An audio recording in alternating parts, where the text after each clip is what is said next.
ان کا نام، ان کے والد کا نام، ان کی والدہ کا نام، ان کی پیدائش اور ان کی شہادت،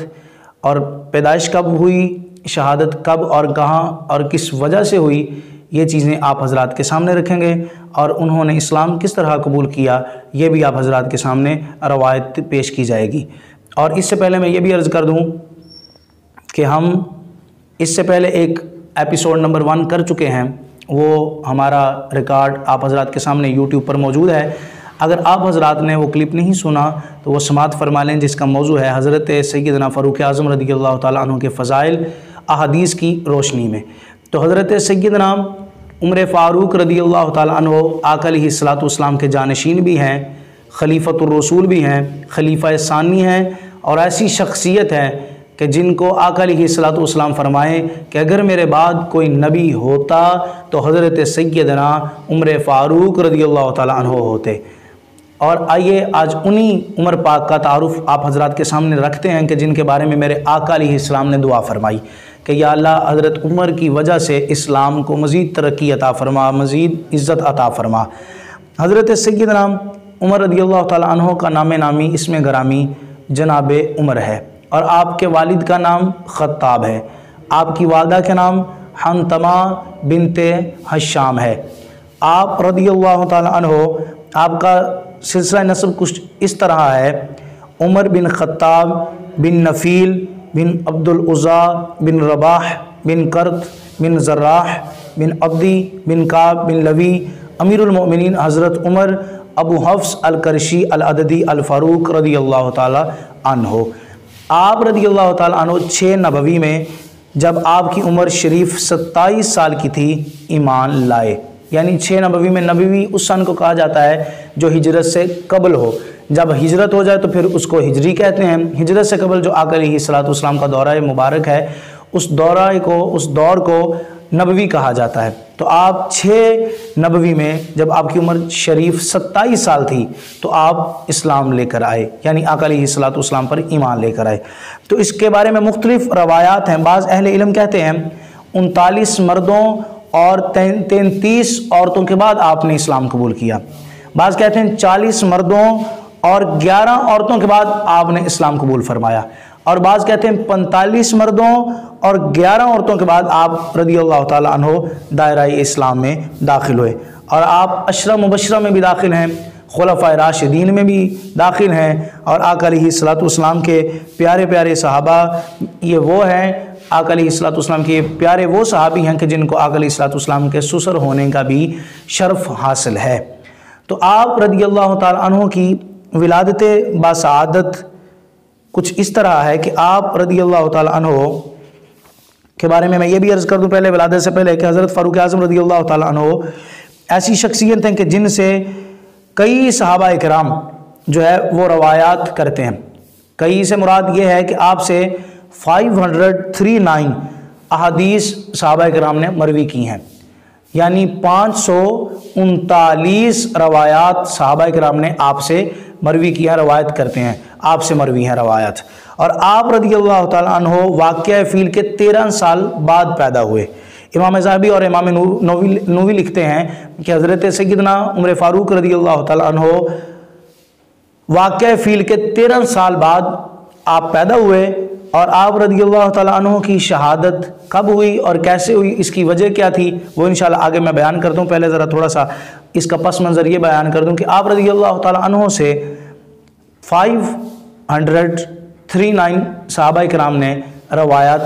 مروی ہیں آپ سے، اور آپ سے روایت کی ہیں، اور اس میں سے چند صحابہ کرام کے نام میں عرض کر دیتا ہوں، جن میں حضرت سیدنا عثمان بن عفان، حضرت مولا مرتضیٰ، حضرت طلحہ، حضرت سعد، حضرت ابن عوف، حضرت ابن مسعود، حضرت ابو ذر، حضرت عمر بن ابسہ آپ کے بیٹے، حضرت عبداللہ ابن عباس، حضرت ابن زبیر، حضرت انس، حضرت ابو ہریرہ، حضرت عمر بن عاص، حضرت ابو موسیٰ اشعری، حضرت برا بن عازب، حضرت ابو سعید خدری اور دیگر صحابہ کرام رضی اللہ تعالی عنہم اجمعین ہیں، جنہوں نے آپ سے روایت لی ہے، اور آپ سے جو ہے روایت جس طرح آپ روایت انہیں عطا فرماتے تھے۔ اور حضرت سیدنا عمر فاروق رضی اللہ تعالیٰ عنہ کے اسلام قبول کرنے کے بارے میں کچھ مختلف روایات بھی کتابوں کے اندر پائی جاتی ہیں۔ ایک روایت تو یہ ہے کہ حضرت سیدنا عمر فاروق رضی اللہ تعالیٰ عنہ خود ارشاد فرماتے ہیں کہ میں آقا کی بارگاہ میں بار بار حاضر ہوتا تھا آقا علیہ الصلوۃ والسلام کو تنگ کرنے کے لیے، یعنی کہ آقا علیہ الصلوۃ والسلام کے آپ قبل از اسلام بہت بڑے دشمن تھے، اسلام لانے سے پہلے بہت سختی تھی آپ کے اندر کہ آپ آقا علیہ الصلوۃ والسلام کو اپنا دشمن سمجھتے تھے، اور آپ علیہ الصلوۃ والسلام کے جو ہے وہ قتل کرنے پر جو ہے وہ تل چکے تھے معاذ اللہ۔ تو حضرت سیدنا فاروق اعظم رضی اللہ تعالیٰ عنہ ارشاد فرماتے ہیں کہ قبل از اسلام میں بار بار جب آقا کی بارگاہ میں حاضر ہوتا تو ایک دن آقا علیہ الصلوۃ والسلام نے فرمایا کہ تم میرا پیچھا کیوں نہیں چھوڑ دیتے؟ آقا علیہ الصلوۃ والسلام نے غصے کی حالت میں ارشاد فرمایا، تو آقا علیہ الصلوۃ والسلام کے چہرہ انور کی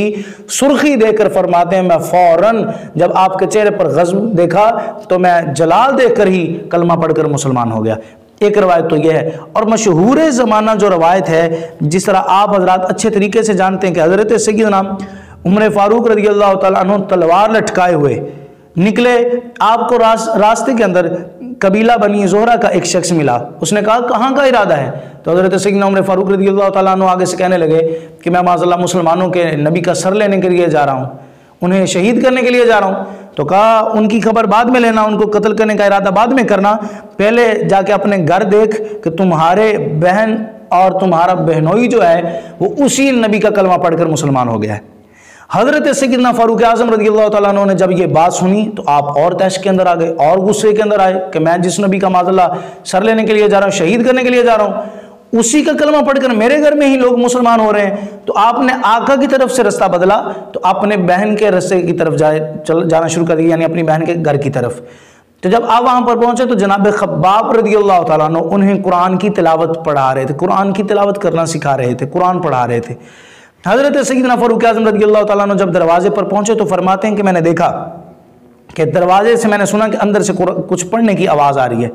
جس طرح میں نے دروازے پر دستک دی اور آواز دی تو وہ ڈر کر جو ہے انہوں نے قرآن کو چھپا دیا۔ حضرت جناب خباب بھی چھپ گئے حضرت فاروق اعظم رضی اللہ تعالیٰ عنہ کے ڈر کی وجہ سے۔ تو آ کے بہن اور بہنوئی سے پوچھا کہ مجھے پتہ چلا تم نے اسلام قبول کر لیا ہے، ٹھیک ہے نا؟ تو انہوں نے کہا ہاں اس میں تعجب کی کون سی بات ہے، ہم نے اسلام قبول کر لیا۔ تو حضرت فاروق اعظم نے اپنی بہن کو بھی مارا، اپنے بہنوئی کو بھی مارا۔ تو جب مار مار کے تھک گئے نا تو حضرت فاروق اعظم رضی اللہ تعالیٰ عنہ نے پھر پوچھا بتاؤ اسلام چھوڑتے ہو کہ نہیں؟ کہا اب جان تو جا سکتی ہے، محمد عربی صلی اللہ علیہ وآلہ وسلم کا دیا ہوا ایمان نہیں جا سکتا۔ تو آپ نے جب یہ بات سنی تو آپ بڑے حیران ہوئے، کہا اچھا جو تم کتاب پڑھ رہے تو پھر وہ مجھے بھی سناؤ، کیا پڑھ رہے تھے، کس کی تلاوت کر رہے تھے؟ تو انہوں نے سورہ طٰہٰ کی کچھ آیتیں جو تھی وہ حضرت فاروق اعظم رضی اللہ تعالیٰ عنہ کے سامنے پیش کی، سورہ طٰہٰ کی تلاوت کی۔ تو حضرت فاروق اعظم رضی اللہ تعالیٰ عنہ سورہ طٰہٰ کی چند آیات مبارکہ سن کر آپ کا دل اتنا نرم ہوا، اتنے پگھلے اندر سے، اتنے آپ نرم ہو گئے کہ پھر آپ نے عرض کی کہ مجھے بھی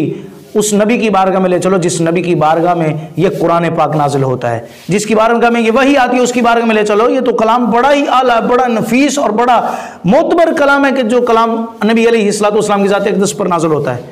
تو حضرت سیدنا فاروق اعظم رضی اللہ تعالیٰ عنہ کو پھر آپ کی بہن اور بہنوئی ساتھ لے کر آقا کی بارگاہ میں جا رہے ہیں۔ تو آقا علیہ الصلوۃ والسلام کسی صحابی رسول کے گھر میں تشریف فرما تھے۔ تو حضرت سیدنا عباس حضرت امیر حمزہ رضی اللہ تعالیٰ عنہ نے دیکھا کہ حضرت عمر آ رہے ہیں۔ تو حضرت امیر حمزہ فرمانے لگے اگر جناب عمر کا ارادہ ٹھیک ہوا تو ان کا خیر مقدم کیا جائے گا، اگر عمر کا ارادہ ٹھیک نہ ہوا تو جناب عمر کو آج یہاں سے اپنا سر لے کر واپس جانا پڑے گا۔ تو جب آئے تو آقا نے فرمایا دروازہ کھول دو، آج عمر اچھے ارادے کے ساتھ آ رہے ہیں۔ تو دروازہ کھول دیا گیا، حضرت عمر آگے داخل ہوئے، آقا کی بارگاہ میں سر جھکا کر بیٹھ گئے۔ تو آقا علیہ الصلوۃ والسلام نے کلمہ پڑھایا، کلمہ پڑھا کر مسلمان ہو گئے۔ تو پھر حضرت عمر نے ایک سوال پوچھا، یا رسول اللہ صلی اللہ علیہ وسلم ہم سچے ہیں؟ کہا بالکل سچے ہیں۔ کہا آپ کا دین سچ ہے؟ کہا بالکل سچ ہے۔ کہا ہمارا اللہ سچ ہے؟ کہا وہ بھی سچ ہے۔ کہا جب ہم سچے ہمارا دین سچ ہے، جو آپ پہ وحی نازل ہوتی ہے وہ بھی سچی، جب ہم ہیں ہی سچے تو پھر چھپ چھپ کے عبادت کیوں کی جائے، پھر چھپ چھپ کے نمازیں کیوں ادا کی جائیں، پھر چھپ چھپ کے جو ہے وہ اپنے دین کی تبلیغ کیوں کی جائے؟ آج سے دین کھل کر بیان کیا جائے گا۔ اب دو لائنیں بنتی ہیں، ایک لائن کے اندر حضرت فاروق اعظم سربراہی کر رہے ہیں، ایک لائن کی حضرت امیر حمزہ سربراہی کر رہے ہیں، پیچھے صحابہ کرام کی لائنیں چل رہی ہیں۔ اب یہ دونوں لائنیں نعروں کے ساتھ، گونجتی ہوئی آواز کے ساتھ حرم طیبہ شریف میں حاضر ہوتی ہے، خانہ کعبہ کے گرد طواف کرتی ہے، اور حضرت فاروق اعظم اعلان فرماتے ہیں آؤ سامنے، آج اگر کسی نے اپنی بیوی کو بیوہ کروانا ہے تو وہ آئے عمر کے مقابلے میں، اگر کسی نے اپنے بچوں کو یتیم کروانا ہے تو وہ آئے سامنے۔ آج وہی حضرت عمر ہیں جو کل آقا کے دشمن تھے، جو قبل اسلام دین کے دشمن تھے، لیکن آج دیکھو کہ کیا کہہ رہے ہیں، آؤ سامنے۔ کس کی جرت ہے جو عمر کے سامنے آئے؟ کسی کی جرت نہیں ہے جو حضرت فاروق اعظم کے سامنے آئے۔ اس وجہ سے آقا علیہ الصلوۃ والسلام نے حضرت فاروق اعظم کو ایک لقب عطا فرمایا، الفاروق۔ فاروق کہا جانے لگا آپ کو، یعنی آج ہی دن تھا جب حق اور باطل جدا ہو گیا تھا، حق واضح ہو گیا تھا اور باطل مٹنے کے قریب تھا، باطل خاموشی سے بیٹھا ہوا تھا۔ آج ابو جہل، عتبہ و شیبہ وغیرہ سبھی ایک نکر میں جو تھے وہ لگ کر بیٹھے ہوئے ہیں کونے میں، اور حق جو ہے وہ اپنی بلند آواز کے ساتھ حق بیان کر رہا ہے۔ اس وجہ سے حضرت فاروق اعظم رضی اللہ تعالیٰ عنہ کو فاروق کہا جانے لگا، اور آپ کی کنیت ہے ابو حفص، یہ بھی آقا علیہ الصلوۃ والسلام نے عطا فرمائی، وہ اس لیے کہ حضرت سیدنا فاروق اعظم رضی اللہ تعالیٰ عنہ کی بیٹی کا نام ہے حفصہ، جو آقا علیہ الصلوۃ والسلام کی جو ہے وہ عقد میں ہے، آقا علیہ الصلوۃ والسلام کے نکاح میں ہے، حضرت سیدہ حفصہ رضی اللہ تعالیٰ عنہ، اس وجہ سے آپ کو ابو حفص بھی کہا جانے لگا۔ تو آخری بات بیان کر کے گفتگو کو سمیٹتا ہوں۔ حضرت سیدنا فاروق اعظم رضی اللہ تعالیٰ عنہ کی شہادت، اس کے بارے میں مختلف روایات ملتی ہیں، جمادی جو ہے وہ محرم الحرام کی بھی ملتی ہیں، اور ذی الحج کی روایات بھی ملتی ہیں۔ ذی الحج کی روایات امام حاکم نے نقل کیا، اور محرم الحرام کی روایتیں بھی ملتی ہیں کہ آپ کی شہادت مبارکہ یکم محرم الحرام کو جو ہے وہ واقع ہوئی۔ آپ کی شہادت کیوں واقع ہوئی اور اس کے اسباب کیا تھے؟ امام زہری کہتے ہیں کہ حضرت عمر رضی اللہ تعالیٰ عنہ کا دستور تھا کہ کسی نابالغ لڑکے کو مدینہ شریف میں داخل نہیں ہونے دیتے تھے۔ کسی نابالغ لڑکے کو باہر سے جو دوسرے علاقے کا ہوتا اس کو مدینہ شریف کے اندر انٹری نہیں تھی، مدینہ شریف کے اندر داخلی نہیں ہونے دیتے تھے۔ ایک دفعہ حضرت مغیرہ بن شعبہ رضی اللہ تعالیٰ عنہ نے کوفہ سے، جو کوفہ کے حاکم تھے، انہوں نے ایک خط لکھا کہ یہاں ایک بہت ہوشیار اور کاریگر لڑکا ہے جس کو بہت سے کام آتے ہیں، لوہار اور بڑھائی کا کام خوب جانتا ہے، نقاشی بہت عمدہ کرتا ہے، آپ اگر اس کو مدینہ کے داخلے کی اجازت بخشیں تو میں اس کو روانہ کر دوں تاکہ وہاں لوگوں کے بہت زیادہ یہ کام آئے۔ آپ رضی اللہ تعالیٰ عنہ نے اسے اجازت دے دی کہ اس کو بھیج دیا جائے۔ یہاں کوفے میں اس پر حضرت مغیرہ بن شعبہ رضی اللہ تعالیٰ عنہ نے 100 درہم ماہوار کا ٹیکس قائم کر رکھا تھا، یعنی 100 درہم اس کو جو تھا وہ ماہوار ٹیکس ادا کرنا ہوتا تھا حضرت مغیرہ بن شعبہ رضی اللہ تعالیٰ عنہ کو۔ اس نے آ کر حضرت عمر سے یہی شکایت کی کہ مجھ پر مغیرہ بن شعبہ نے زیادہ ٹیکس لگا رکھا ہے۔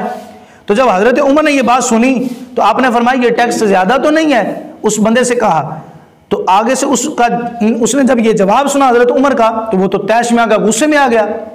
کہ میں نے تو شکایت کی تھی کہ حضرت عمر میری سائڈ لیں گے، تو یہ تو مغیرہ بن شعبہ کی ہی سائڈ لے رہے ہیں، تو آگے سے کہہ رہے ہیں کہ ٹیکس زیادہ نہیں ہے۔ اور وہ آگے سے غصے میں آ گیا، اور غصے میں آ کے جناب علی اور وہ دانت پیستا ہوا چلا گیا۔ 2-3 روز کے بعد حضرت عمر رضی اللہ تعالیٰ عنہ نے اس کو پھر بلایا اور کہا میں نے سنا تو کہتا ہے کہ اگر تو چاہو تو میں ایک ایسی چکی تیار کروں جو ہوا سے چلے۔ تو اس نے ترشوئی سے جواب دیا کہ میں تمہارے لیے ایک ایسی چکی تیار کروں گا جس کا ہمیشہ لوگ ذکر کیا کریں گے۔ وہ آگے سے وہ لڑکا کہہ رہا جو نوجوان آیا تھا، جس کو حضرت مغیرہ بن شعبہ کی کہنے پر اجازت دی گئی تھی مدینہ پر آنے پر، آگے سے وہ کہہ رہا ہے میں ایسی چکی بناؤں جس چکی کو لوگ ہمیشہ یاد کرتے رہیں گے۔ حضرت عمر رضی اللہ تعالیٰ نے فرماتے ہیں وہ غصے سے یہ بات کہہ کے چلا گیا۔ جب وہ چلا گیا تو آپ نے فرمایا یہ لڑکا مجھے قتل کی دھمکی دے کے گیا ہے، یعنی مجھ کو شہید کرنے کے کہہ کے گیا ہے اشارتاً۔ تو وہ بندہ کون تھا؟ وہ یہی بندہ تھا ابو لؤلؤ مجوسی فروز، یہ جو تھا یہی بندہ تھا جس نے حضرت سیدنا فاروق اعظم رضی اللہ تعالیٰ عنہ کو شہید کیا۔ پھر ایک رات ایسی ہوئی کہ یہ مسجد کے اندر داخل ہوا اور حضرت عمر رضی اللہ تعالیٰ عنہ کے سامنے ہی آ کے پہلی صف کے اندر بیٹھا، اور اس نے خنجر جو تھا وہ چھپا رکھا تھا۔ جیسے ہی حضرت عمر رضی اللہ تعالیٰ عنہ نماز کے لیے کھڑے ہوئے تو اس بندے نے حضرت عمر رضی اللہ تعالیٰ عنہ کو زخمی کیا۔ بعض روایات کے اندر 15 صحابہ کرام اوروں کو بھی یہ جو ہے وہ جاتے جاتے زخمی کر گیا، جن میں سے بعض کا انتقال ہوا، اور بعض روایت کے اندر 13 صحابہ کرام کو اور زخمی کیا، جن میں سے 13 میں سے بعض کا انتقال ہوا اور بعض جو ہے وہ باقی رہے۔ تو جاتے جاتے جب یہ جانے لگا تو پھر ایک عراقی شخص نے اس پر چادر ڈال دی۔ جب چادر ڈال دی گئی تو یہ شخص اس میں پھنس گیا۔ اب اس کو ڈر تھا کہ مجھے قتل کیا جائے گا، اس نے اس خوف کی وجہ سے اسی خنجر کے ساتھ، جس خنجر سے حضرت عمر کو شہید کیا، اسی خنجر کے ساتھ وہیں پر جو تھا وہ اپنے آپ کو جو ہے وہ قتل کر لیا، اپنے آپ کو موت کے ساتھ جو ہے وہ اپنے آپ ہی خود کو جو تھا وہ مار لیا، یعنی خودکشی کر کے یہ بندہ اس جہاں سے جو ہے وہ دودکارا گیا اور اپنے آپ کو جہنم واصل کیا خود۔ اور ہمارے کچھ ایسے لوگ ہیں، کچھ ہمارے ایسے ہیں جو کلمہ پڑھتے ہیں آقا کا، نبی علیہ الصلوۃ والسلام کے دین کے بڑے ہی اپنے آپ کو دائی سمجھتے ہیں اور بڑے محبین اہل بیت مانتے ہیں، انہی لوگوں نے ابو لؤلؤ فروز کا مزار بنا رکھا ہے جس نے حضرت سیدنا فاروق اعظم رضی اللہ تعالیٰ عنہ کو شہید کیا۔ تو اب آب ذی وقار یہ حضرت فاروق اعظم رضی اللہ تعالیٰ عنہ، اس کے بعد جب آپ کے زخم زیادہ آ گئے آپ کے جسم اقدس پر، پھر حضرت سیدنا جو ہے صحابہ کرام حضرت سیدنا عبد الرحمن بن عوف رضی اللہ تعالیٰ عنہ نے چھوٹی چھوٹی صورتیں پڑھا کر نماز مکمل کی، جلدی نماز مکمل کرنے کے بعد آپ کو اٹھایا، گھر لے گئے، گھر لے کے جا کر آپ کو جب دودھ پلائے گا تو وہ بھی زخموں سے بہہ کر چلے گیا، نبی سے خوراک ہوتی ہے وہ پلائی گئی تو وہ بھی جو ہے وہ زخموں کے ذریعے جسم سے بہہ گئی۔ تو اب آب ذی وقار یہ حضرت